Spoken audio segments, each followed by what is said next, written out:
What is something that never fails to make you laugh? You. Other than me! Your face. My face.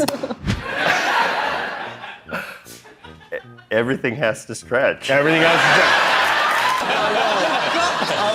Will you kiss me? You've got to swerve. No, Okay. I will. All right. Come on. Just know that I would never swerve on you.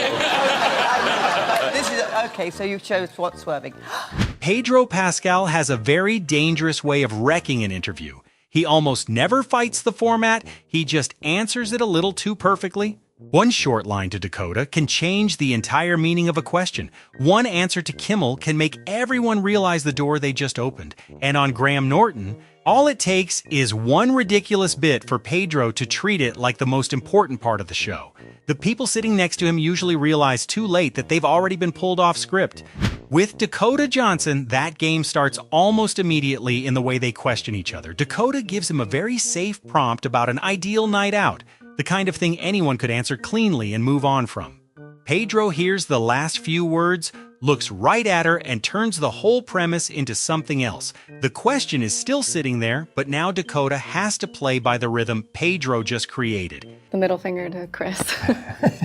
Describe your ideal night out with me. My ideal night out Yeah. is a night in. Dakota tries to put the game back on the rails with a travel question. This time, Pedro names a specific place, and for a few seconds, everything sounds perfectly normal. Then Dakota brings up dreaming, and he instantly turns the answer into a plan that suddenly includes a +1.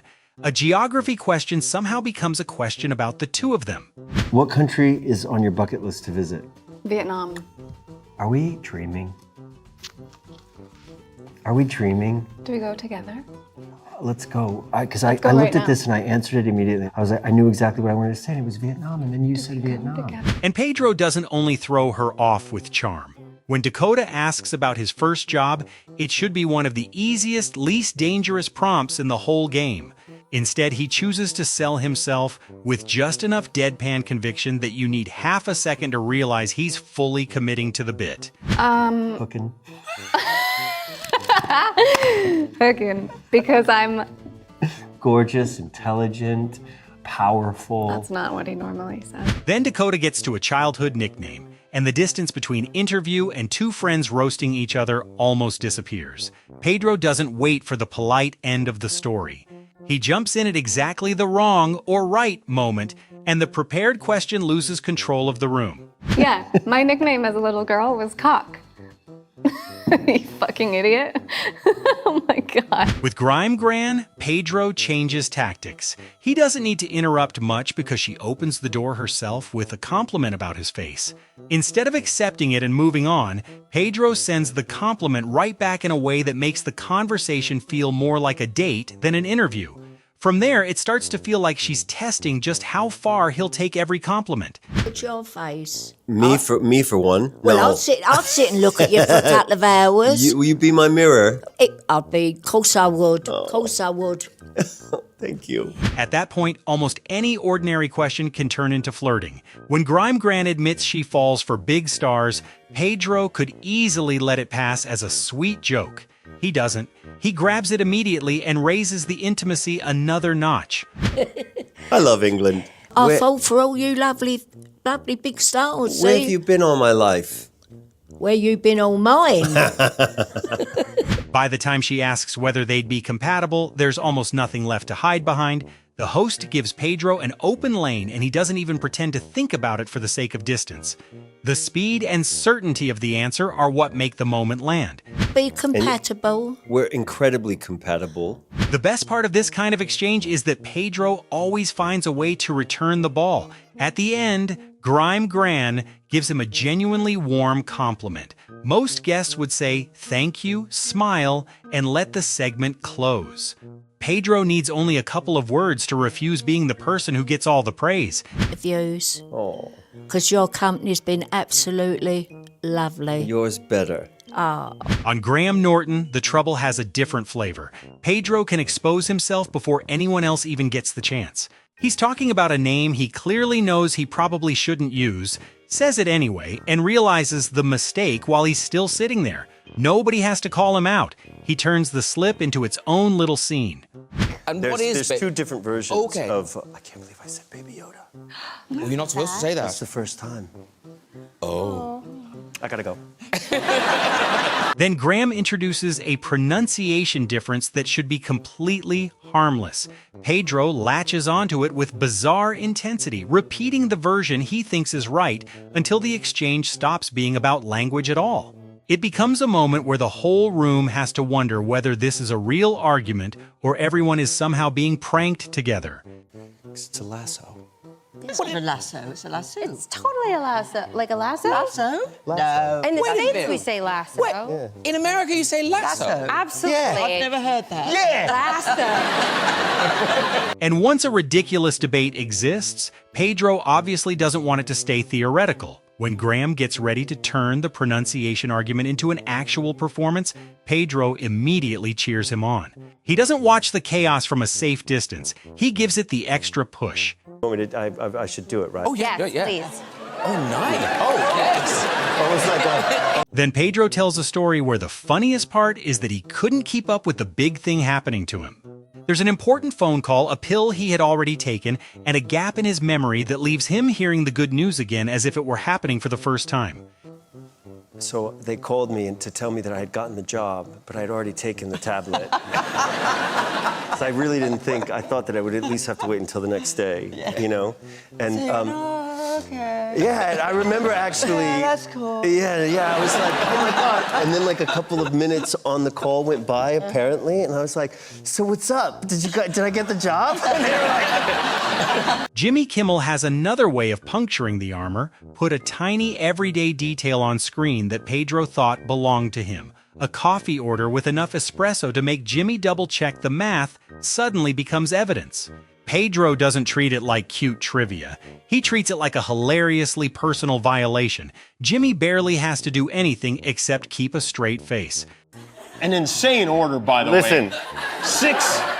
Is that 6 extra shots or 6 total shots in 1 cup of coffee? I cannot begin to tell you how violating this was. Yeah. From coffee, Jimmy moves to something even harder to control: family on your phone.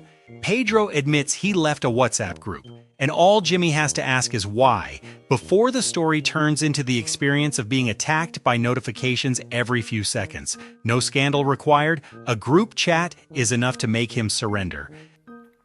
They're not talking to me right now because I ditched a WhatsApp group. Oh, you did? Why? Because the phone was just blowing up like every couple of seconds, you know what I Right. mean? It was like and talking about, you know.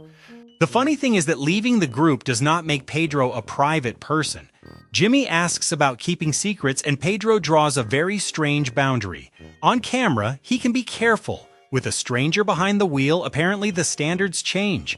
A question about privacy quietly turns into a much more suspicious confession. Do you reveal those? Oh yeah, all of them. In the WhatsApp group. In the WhatsApp group. Yeah. Are you good with that, keeping secrets? I'm good with keeping secrets on your show. I'm not gonna say anything. When Jimmy checks whether Pedro has been coached about what he can say, you can practically watch him run an internal audit in real time. The joke isn't that some giant secret escapes. It's the delayed realization that somebody probably should have warned him before he got into the chair. Are you allowed to say that would tell us more about what we are going to see? Have you been coached? Have you been... I'm realizing now that I have not been coached. Oh, great. Sitting with Vanessa Kirby, Pedro dials down the flirting and starts arguing about things that absolutely do not deserve this much intensity. First up, leaving a party without saying goodbye.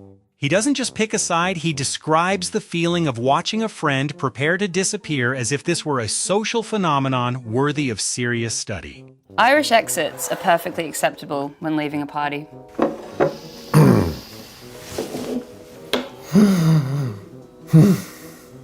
They're completely acceptable. You know what? There's always There are people. One or two people in your friendship group that do them, and you can feel them coming, and you can feel the anxiety rising, and then you look, and you're not there. Then comes a question that can ignite any sitcom fan argument. UK or US? Pedro does not hedge, request diplomatic immunity, or spend a second softening his answer. That decisiveness gives the game a little more danger, because now the person next to him has a real opinion to react to instead of another safe PR prompt. That's exactly the chemistry this title needs. The UK office is better than the US office. I'm sorry. The UK is better, yeah. The US office is fantastic. Yeah, it's but really, there's really just like good. an untouchable thing about the UK There's office. nothing you It's can't. When the conversation shifts to flash mobs, Pedro does almost the opposite. He starts by wondering whether they ever annoyed him, then builds the counter-argument against himself while he's still talking.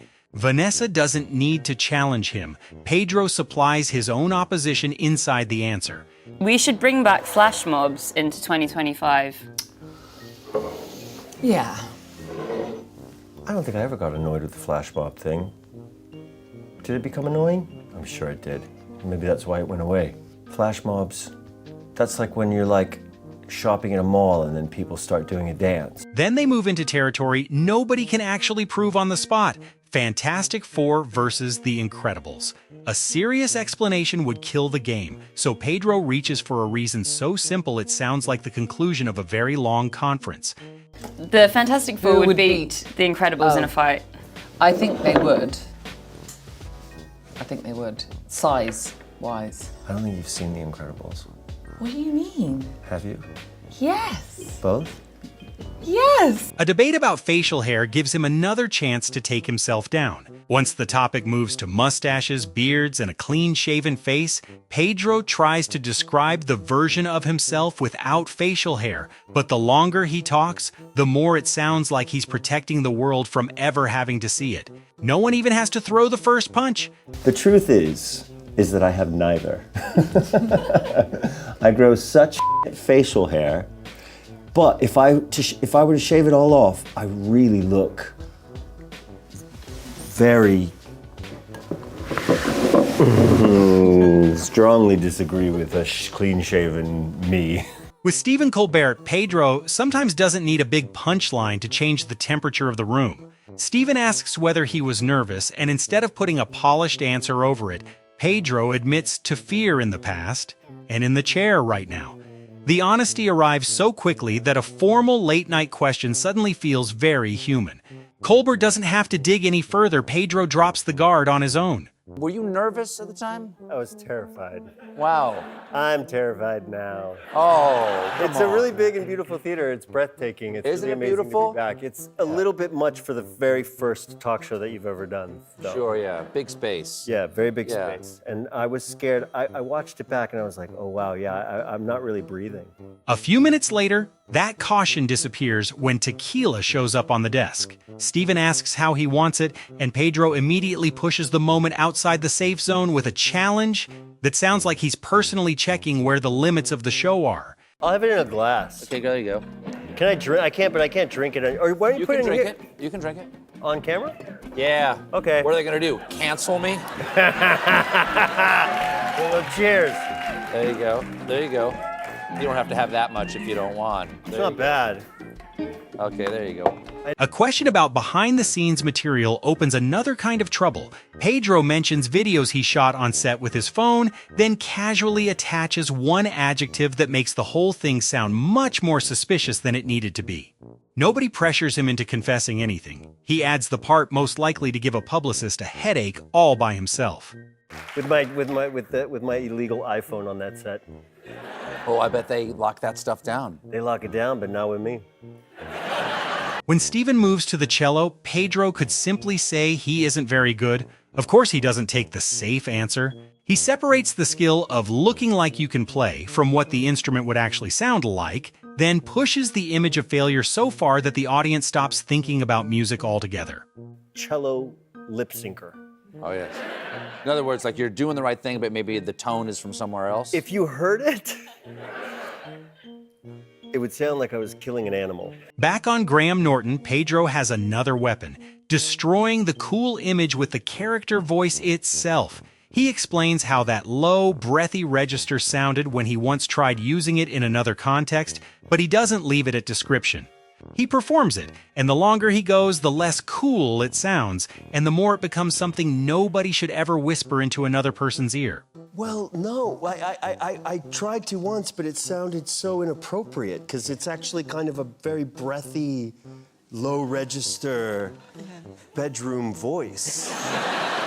You know? It's like, yeah, it's me. You know, it's just like so creepy. And for the finish, we go back to Dakota, where Pedro doesn't need a story, a prop, or a whole studio to make the person beside him freeze for a beat. Dakota asks about his favorite place in the world. Any guest could answer with a city, a house, or a beach. Pedro picks a location you won't find on any map. And that's enough for the format to lose. No. Go. Where's your favorite place in the world? In your arms.